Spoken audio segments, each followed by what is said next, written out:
तभी तो कह रहे बीवी छोड़ के आया बुढ़ापे में, अब उसको दर्द सताया बुढ़ापे का, तो उसने 2 बेटे गोद ले लिए।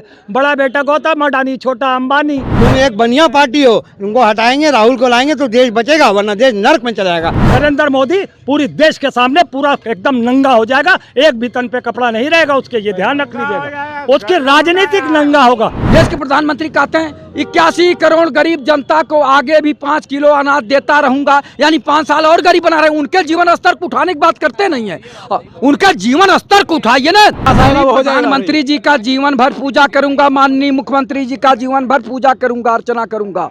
ये लोग केवल एक काम कर दें, देश से जितने भ्रष्टाचारी हैं उनकी संपत्ति जब्त करें, उनके घरों बुलडोजर चलाएं। क्यों मुसलमानों के ऊपर लाठी चार्ज हो रहा है? वो नमाज पढ़ते हुए मुसलमानों को लात से पुलिस वाले मार रहे हैं, जूता मार रहे हैं, क्या उसका मतलब है? यही भाजपा सरकार में न्याय मिल रही है। ये जो बीजेपी है इसने सिर्फ और सिर्फ एक ही काम किया है कि 70 साल में जो कुछ कांग्रेस सरकार ने बनाया था उसको बेचने का काम किया है।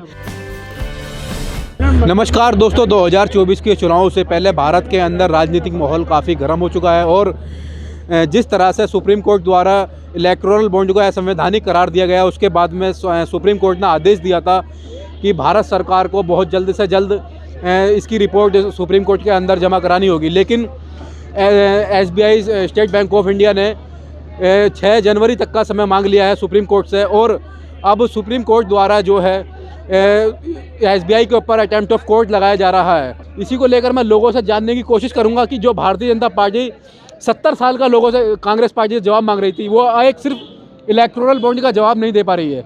क्या इसके पीछे मंशा हो सकती है? वो भी 6.5 करोड़, 650 करोड़ का। अरे दुनिया का हिसाब तुमसे मांगा गया, 650 करोड़ का हिसाब नहीं दे पा रही है SBI। सुप्रीम कोर्ट का मानहानि कर रही है। का दबाव है क्या SBI के ऊपर? बिल्कुल है, वो पूरा सबूत मिटाया जा रहा है। आप ये बताइए, 1.5 करोड़ का सॉफ्टवेयर डाला गया है इलेक्टोरल बॉन्ड के लिए, 1.5 करोड़ का। उस सॉफ्टवेयर में पूरा पता चल जाएगा, उसमें नंबर होता है, सब बॉन्ड में नंबर होता है, वो इलेक्टोरल वायलेट से दिखता है, उसको देखा जा सकता है। 2024 के चुनाव से पहले ये बड़ा मुद्दा बनेगा ये भ्रष्टाचार? बिल्कुल मुद्दा बनेगा, ये बहुत भ्रष्टाचार ही किया है, ये भ्रष्टाचार का अंबार है इसमें। बताओ, चुनाव आयोग ने बोल दिया कि आप 14 दिन बाद, 1 दिन पहले आ रहे हो, बोल रहे कभी हमको चुनाव बाद हम जाएंगे। क्यों चुनाव बाद आओगे? क्या तुमको पतली पोटी लगी है कि जब तुम्हारा पेट ठीक हो जाएगा चुनाव बाद तब आओगे?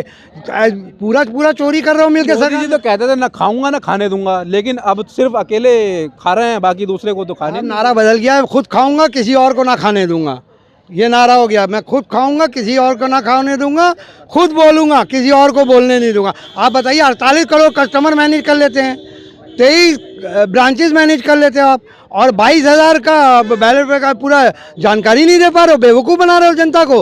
आप चंद्रचूड़ को ये देखना पड़ेगा, बार बार चंद्रचूड़ की बेइज्जती कर रहे हैं ये, और एक छोटा सा अदना सा SBI कर रहा है, उसके चेयरमैन को उठा के मुकदमा दर्ज करें उस पर, चोर पे। तो अटेम्प्ट ऑफ कोर्ट लगा तो दिया, और इसके अलावा इससे ज़्यादा सख्त कार्रवाई चाहिए हमको। 13 मार्च तक पूरा वेबसाइट में चाहिए, जैसे चंद्रचूड़ जी ने कहा था। आपका न्यूज़ लॉन्ड्री ने बताया है कि 30 कंपनी से 3,500 करोड़ चंदा लिया है इन्होंने, और वो चंदा वेबसाइट में था। PDF क्यों डिलीट कर दिया आपने? क्यों डिलीट किया PDF? अगर चोर नहीं हो तो सरकार चोरी करे, बोल दो हम सबसे ज़्यादा भ्रष्ट पार्टी हैं, बोल दो हम सबसे ज़्यादा बलात्कारी पार्टी को लिए हैं, बोल दो हम गरीबों को मार डालेंगे देश। तुम एक बढ़िया पार्टी हो, उनको हटाएंगे, राहुल को लाएंगे तो देश बचेगा, वरना देश नर्क में चला जाएगा। जय हिंद, जय भारत। देश के प्रधानमंत्री कहते हैं 81 करोड़ गरीब जनता को आगे भी 5 किलो अनाज देता रहूंगा, यानी 5 साल और गरीब बना रहे। उनके जीवन स्तर को उठाने की बात करते नहीं है, उनका जीवन स्तर को उठाइए ना। आप गरीबी की रेखा खूब तय करते हैं, अमीरी की रेखा क्यों नहीं करते? अडानी अंबानी कितने 1000 करोड़ के अमीर हो जाएंगे, कितना बड़ा अमीर बनाना चाहते हैं? क्यों? गरीबी की अगर रेखा है तो अमीरी की रेखा भी तो खींचिए। आप अमीर होता जा रहा है, गरीब होता जा रहा है, ये कहाँ का न्याय? यही रामराज है। रामराज में टैक्स तो 5% और घटा दिया ना सरकार ने। भैया घटा दिया, क्या कर दिया? जनता से टैक्स लिया जा रहा है। हम माचिस लेने जाएंगे, साबुन लेने जाएंगे, तेल लेने जाएंगे और नमकीन लेने जाएंगे, जो भी लेने जाएंगे सब पे टैक्स है जनता से। 98 करोड़ जनता का टैक्स जो है 98% जनता का टैक्स सब अडानी अंबानी को दे रहे हैं कर्ज के रूप में। आप बताइए, जब कर्ज में वो लोग डूबे थे तो क्यों और कर्जा दे के आप खरीदवा रहे हो? जब 14,000 करोड़ का बट्टा में डाल दिए आप उन्हीं लोगों का लोन माफ करने के लिए, तो फिर कैसे कर्जा दे रहे हो? और किसान अगर ले लेगा 25,000 नहीं जमा किया तो उसके घर की कुर्की होने लगेगी, उसके खेत की कुर्की होने लगेगी। क्या यही रामराज है? रामराज में अगर ये सब चीजें हैं तो हम इस रामराज को नकारते हैं। यहाँ होना चाहिए समान शिक्षा का अधिकार, जहाँ गरीब का बेटा पढ़े वहीं डीएम का भी बेटा पढ़े, वहीं नेता का भी बेटा पढ़े, तब रामराज जाएगा। और नहीं तो ऐसे रामराज जाने वाला नहीं है। रामराज लाना है। अभी प्रधानमंत्री जी बोले मेरे ताप से कोई भी भ्रष्टाचारी मेरे अगल बगल नहीं बैठ सकता। अजीत पवार, शुभेंद्र अधिकारी जैसे गले लगा रहे हैं भ्रष्टाचारियों को, ना वो जल रहे हैं ना वो जल रहे हैं। कैसा ताप है इनका? इनका ताप तो बेताप नजर आ रहा है। पार्टी के अंदर शामिल कराने के लिए बोल रहे होंगे ऐसा। तापस राय के ऊपर 2 महीने पहले ईडी की रेड पड़ी थी, अब परसों भारतीय जनता पार्टी ज्वाइन कर ली, सब ठीक हो गया। यही तो बीजेपी के कथनी और करनी में अंतर है। आदरणीय प्रधानमंत्री जी के अंदर ये कहा था कि विरोधी नहीं बचेंगे, जो हमारे पास आएगा वो हो जाएगा। प्रधानमंत्री जी का जीवन भर पूजा करूंगा, माननीय मुख्यमंत्री जी का जीवन भर पूजा करूंगा, अर्चना करूंगा। ये लोग केवल एक काम कर दें, देश से जितने भ्रष्टाचारी हैं उनकी संपत्ति जब्त करें, उनके घरों बुलडोजर चलाएं। परिवार वालों से ही वोट मांगते हैं, अच्छा, तब कहाँ चला जाता है? परिवार वालों को ही टिकट देते हैं और परिवार का विरोध करते हैं। हम सब तो परिवार ही वाले। 140 करोड़ परिवार है मोदी जी। अरे काहे किसका परिवार? मैं उसके परिवार का कभी न भाग था न रहूंगा। कैसी बात करते वो तो मान रहे हैं आपको अपने परिवार का। उनके मानने से क्या होता है भाई? उनके मानने से क्या होता है? उनके मानने से मैं परिवार का हो जाऊंगा? मेरा परिवार जो है देश के गरीब लोग हैं। मेरा परिवार, आपका परिवार देश के गरीब लोग हैं, मोदी जी का नहीं है क्या? वो तो कह रहे हैं 180 करोड़ लोगों को अनाज दे रहे हैं। होते तो रोज जो है 10 लाख का सूट पहन करके रोज 10 बार कपड़े नहीं चेंज करते। तो ये तो 1 करोड़ रुपए कपड़ा ही होगा जिस तरह से आप बता रहे हैं। बिल्कुल बिल्कुल सही कह रहा हूँ, गलत थोड़ा कह रहा हूँ। अरे हाँ बोलिए, ऐसी हम बोल रहे हैं। हाँ बोलिए, अरे बोलिए, हम बोल रहे हैं। बोलो। सुनो, हमारी बहन जी भी किसी की कमजोर नहीं है, ठीक है? मायावती जी? हाँ जी। अरे वो तो खुद कह रही है कि मैं अकेली लड़ूंगी। अकेले लड़ेंगे, किसी गठबंधन नहीं करेंगे वो। अच्छा। ठीक है? हमारी बहन जी किसी कमजोर नहीं है अभी है, अच्छा, ठीक है? तो कितनी सीट आएंगी उनकी? 10 सांसद है, हाँ ठीक है? 10 में से भाग गए सारे। बहन जी कितनी सीट आएंगी? बहन जी देख लेना, नींद उड़ा देंगे सबकी, नींद उड़ जाएगी। नींद उड़ा देंगे। अरे मायावती जी को तो बिल्कुल कोई पूछ ही नहीं रहा है। कौन नहीं पूछ रहा है?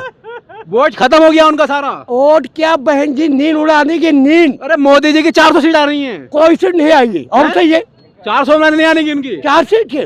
हाँ 400, यही सब बवाला है सब। 400 सीटें नहीं आने वाली। ये मीडिया सब बवाला कर देगी। अच्छा, मीडिया बवाला कर रही है। मीडिया बवाला कर देगी। 4 सीट नहीं आएगी, 400 नहीं आएगी। जिस तरह से 2024 के चुनाव चल रहे हैं, वो प्रधानमंत्री मोदी जी कांग्रेस से 70 साल का 60 साल का हिसाब मांगते थे रैलियों के अंदर की, 60 साल का हिसाब दो, 60 साल का हिसाब दो। लेकिन वही मोदी जी अब एक इलेक्टोरल बॉन्ड का हिसाब नहीं दे पा रहे हैं और बार बार समय मांगे जा रहे हैं कि आप 6 जनवरी में दे दे और जून में दे देंगे अब हिसाब किताब, जब चुनाव हो जाएंगे। तो क्या लग रहा है, कुछ दाल में काला है क्या? पूरी दाल ही काली है साहब जी। 10 साल से वही तो देख रहे हैं, दाल ही पूरी काली है। आप 70 साल का हिसाब मांग रहे थे, आप कहाँ से हम हिसाब दें? देश की जितनी सारी चीज़ें थी वो तो सब आपने बेच डाली, अब हम हिसाब कहाँ से देंगे? ये बेचने के हिसाब में इलेक्टोरल बॉन्ड खरीदे थे क्या? नहीं, मेरी बात सुनिए, मैं उस पे नहीं आऊँगा, अभी पहले आने दीजिए मुझे। जब सब कुछ देश का बेच ही डाला है तो अब हिसाब क्या मांगोगे?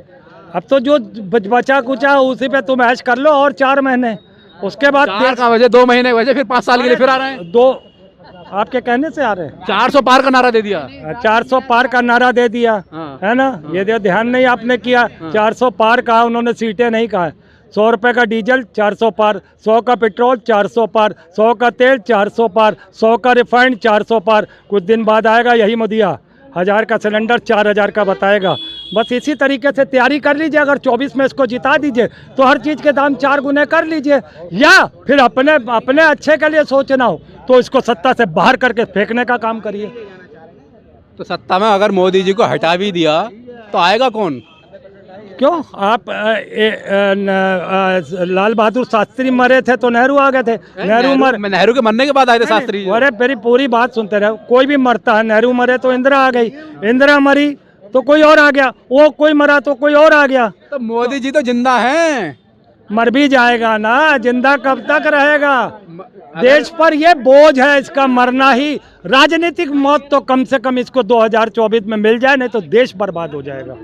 ये खुद मरे या ना मरे, मगर राजनीतिक मौत इसकी निश्चित होनी चाहिए, नहीं तो देश मर जाएगा। देश के लोग आपस में एक दूसरे को लड़ विकसित भारत का संकल्प लिए घूम रहे हैं मोदी जी। 2047 तक भारत को अमेरिका की तरह विकसित बना दिया जाएगा। जनता का कहीं विकास नहीं हुआ। इसके अपने दोनों बेटों का, जिसका 675 नंबर था, वो पहले स्थान पर आ गए हैं। इसने अपने बेटे अंबानी, मोदी जी की तो कोई औलाद ही नहीं है, पूरा देश उनका परिवार है। तभी तो कह रहे बीवी छोड़ के आया बुढ़ापे में, अब उसको दर्द सताया बुढ़ापे का, तो उसने 2 बेटे गोद ले लिए। बड़ा बेटा गौतम अडानी, छोटा अंबानी। और आपको नहीं मालूम है तो जाके पूछ लो उससे, भाई 675 का आदमी, 675 का आदमी नंबर 1 पे कैसे आ गया? मोदी की कृपा से आया ना। तो वो बीच में टांग ना डाला, मुख का धर देंगे तुम्हें। हाँ, बीच में। अब बोलो, आप बोलो, आप बोलिए। मैं वही कह रहा हूँ ना, 675 नंबर वाला आदमी 1 नंबर पे कैसे आ गया? तो सवाल तो करेगी। आप इलेक्ट्रल बॉन्ड की बात कर रहे थे, है ना, सार्वजनिक। एक बात बताइए, जब सारी चीजें इलेक्ट्रॉनिक है, डिजिटल इंडिया है, तो आप अगर डिजिटल इंडिया में अगर नंबर डाल के अगर सारे रिकॉर्ड निकालने चाहोगे तो आप 1 दिन ले लो, 2 दिन ले लो, जबकि ये 4-5 घंटे का काम है।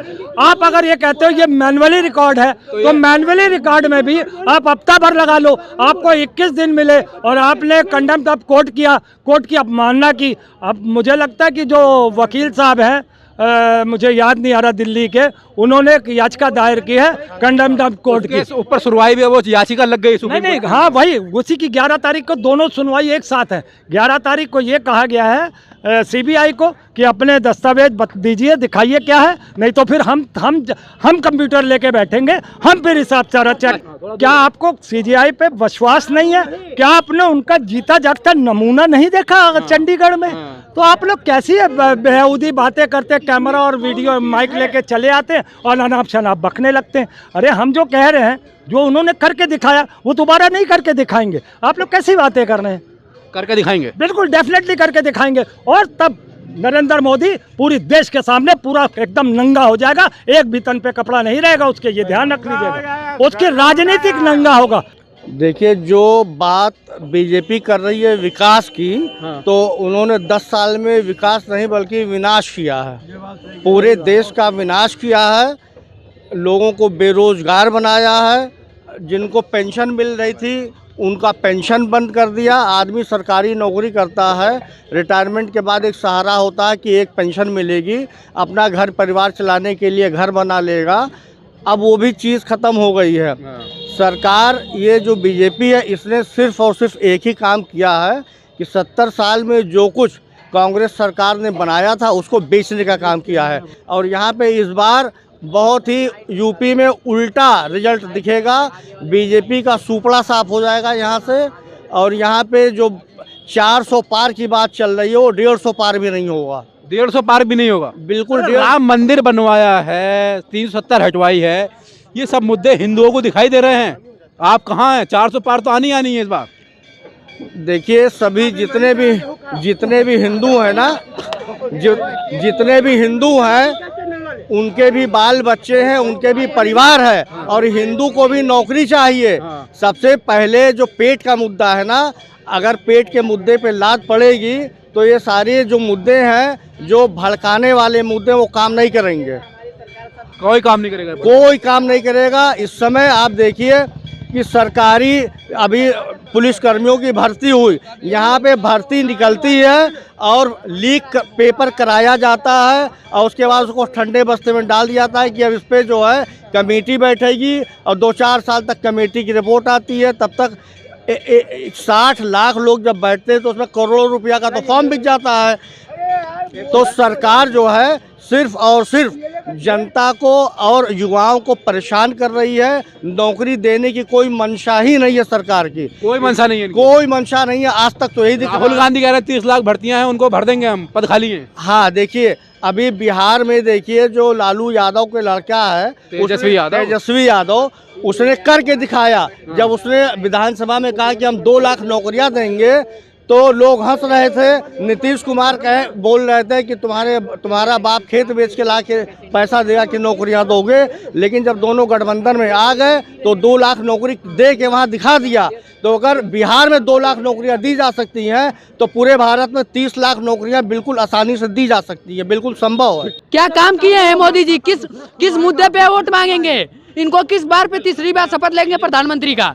अरे खाता खुलवाने पर तीसरी बार शपथ दिलवा रहे हैं। हमारी बात सुनिए, प्रधानमंत्री ने खाता खुलवाने के बाद में गरीबों को 15 लाख है उसमें। सुन लीजिए, 10,000 से लेके 50,000 रुपए तक का लोन पास है एक आधार कार्ड पे। तो फ्री में मिल रहा है। रुके रहिए आप। तो लोन वापस नहीं जा रहा है क्या? हाँ? लोन वापस नहीं जा रहा है? क्यों नहीं? लोन जा रहा है, उससे हमारा रोजगार बढ़ रहा है।